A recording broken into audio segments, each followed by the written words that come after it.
You wanna hear it? Hey, we are back for video 2. I did not expect that last video to be doing so well. Some of you guys love the car, some of you guys are talking shit. First, we're gonna go over driving experience, affordability, and then reliability. I went all the way to Dallas, Texas just to find this car. And the day I got back from Texas, I ended up spending like $2,000 on this car. So it made the road trip, but there was some unforeseen things that I really didn't account for when I bought this. So stay tuned for the video. Listen, if you've been planning on buying an IS-F, I'm sure this video is gonna help you. Let's do it. You know I'm gonna give you a POV drive, but I wanna show you guys just a walk around in the car, all right? I did that, I did this, I did this. Okay, and just to make y'all even more mad, I also did this. Okay, Enkai wheels, super clean. I gave them curb rash, ridiculous, I know. But yeah, we finna get into the car now. Let's do this. Hopefully you guys enjoyed this video. Let's do it. Let's get this going. I'm gonna stick you guys on the window right now. Y'all should be there pretty comfy. Let's get a nice startup, shall we? There we go. I bought this because for $20,000, tell me what other car is gonna compete with something like this. It's more of a rarity thing, you know what I mean? I'm a realtor, so it would have made more sense to go for like a bigger car or something that was a little bit, you know, I guess, not street or racy, however you would like to call it. But for me, I bought this because I need to enjoy what I'm actually driving. I'm not gonna be, you know, going around in a whip that I don't even like. You wanna hear it? All right, so anyways, back to the video. See, it's kind of perfect. I explained to y'all why did I buy this. It's not just for, you know, the attention that it gets or whatnot. It's because I actually enjoy driving it, okay? I love this car so much, it kind of gives me energy. And obviously, for the job that I do, it doesn't hurt to kind of spark up a conversation with people, you know, in public, right? I'm a realtor, so it kind of makes sense. You guys follow me here. Back to the video, I'm gonna get into reason 1 out of 4 why I even bought this car as a realtor, a young professional, right? Again, I daily drive this thing. I got like 171,000 miles on it. Reason number 1 is just depreciation, okay? Guys, at the end of the day, I bought this car not because of the brand, not because of the hype around it, not because of none of that stuff, okay? If it was about hype, about, you know, new cars, whatever, I would have bought a M340i. I would have bought a new one. I would have bought a new car. I would have bought a Benz, right? A C63 or older one or something like that. But that's just not my style. And when I realized that the car hackability on these cars are so great, I just couldn't help myself. This is my second one that I bought. I went through a breakup, sold my first IS-F. I damn near will call it an identity crisis because a girl will do that to you, man. A girl will do that to you. But the reason why I'm even bringing that up is because I paid $24,500 for my first one, which I'll pop up a picture here on the screen of that one. I drove that for maybe 30,000 miles and I ended up selling it back. Not to the same dude, but just, you know, on Facebook for $22,500. That was after he negotiated, bro. I literally posted for like 26. So I did the math. That literally works out to me owning it for over a year to almost $300 a month, right around there. So if you're young, right, and you still want to drive something that you know for a fact is one of your dream cars, guys, it's so doable, okay? That first one that I bought, I paid cash for it. This one I'm financing, but I got this for even cheaper, okay? And the only reason why I bought this one was because, number 1, the condition was good, the mods were decent, okay? There's no headers or anything like my last one had, but for the most part, I really liked it. I paid $20,000 even in Dallas, Texas. I had 171,000 miles. You tell me if I'm wrong. I firmly believe with all my heart I could get at least $20,000 for this car today, and I've already owned it for almost a year at this point. So that's the reason number 1. I brought up, you know, affordability. It is super affordable because it's a good car hacking, you know, opportunity. Now, me personally, I don't think I'm ever gonna sell this again.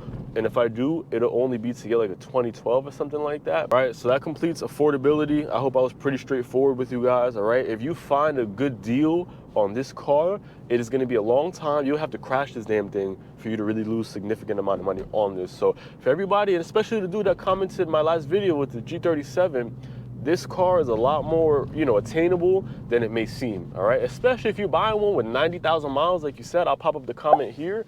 Dude, you're gonna be straight. If anything, like, this is one of the rare cars that you could literally look at as like a piggy bank or something, you know what I mean? So we'll get a little pull here and then we're gonna move on to number 2.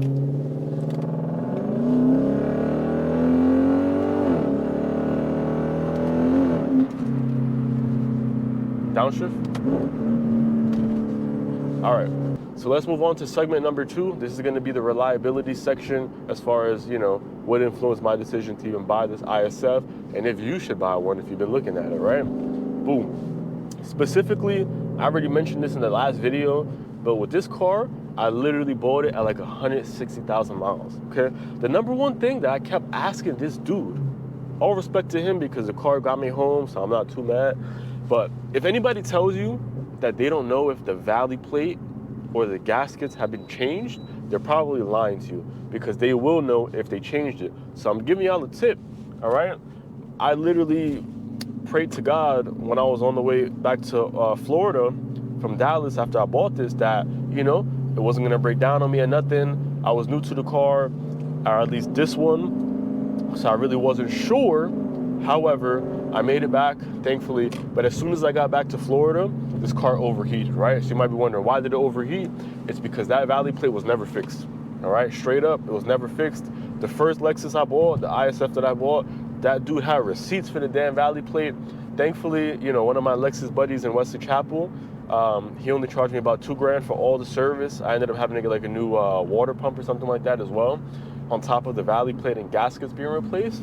So that's the main thing you want to look out for, because the stigma about 160,000 miles is when your valley plate is going to go.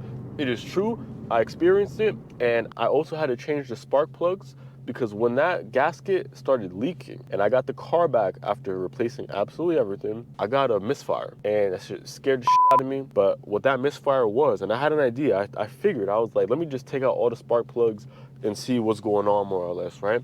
So when I did that, I saw that oil actually got into all of the spark plugs. Well, not all of them, 2 of them, because I got a misfire on ignition coil 2 and 7, I think, or spark plug, whatever you call it. So when I took out 2 and 7, lo and behold, they were kind of drenched in oil. So I dried them up and everything like that, and the car's been driving like a dream since. I'm actually lying. I remember one more thing. The airbox where the MAF sensor is, it kind of got dented. So over time, I guess, you know, it's plastic, and I'm just getting mass airflow sensor code, which I got the scanner here, pretty much clearing it every day until I replace that. We're gonna launch this thing really quick, and then we'll move on to number 3, which is pretty much gonna be the driving experience.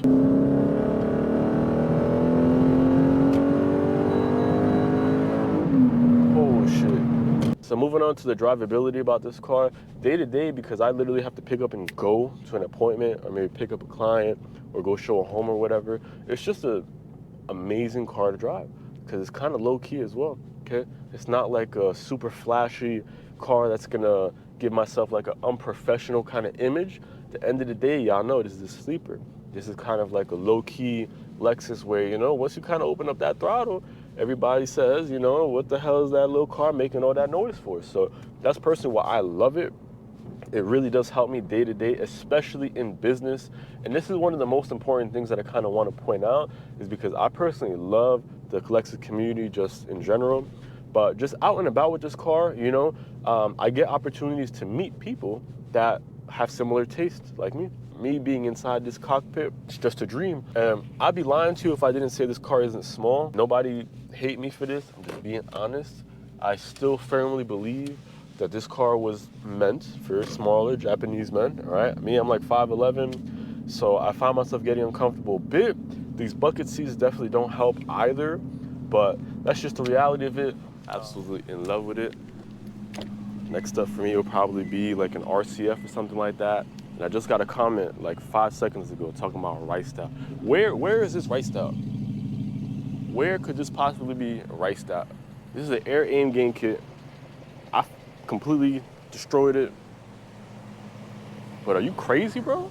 So if the shifter upsets you so much, there you go. Anyways, this is Avenidris. Video number 2, why I bought the ISF. Subscribe, like the video if you mess with it. I'm probably gonna be making more videos soon, depending on the demand, depending on if you guys, you know, more or less like the content or whatnot. And yeah, thanks for watching, peace.